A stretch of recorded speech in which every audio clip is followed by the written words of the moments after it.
God is waiting for you.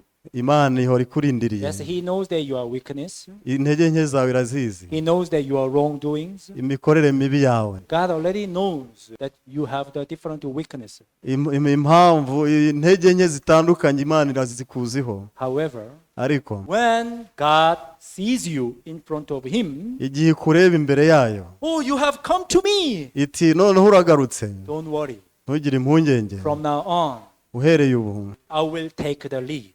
ninjye ukwiyoborera. I will responsible for you. Ndakwishingira. Even if you have the great darkness, nubwo waguye mu mwijima ukabije, ntugire impungenge. I have the light.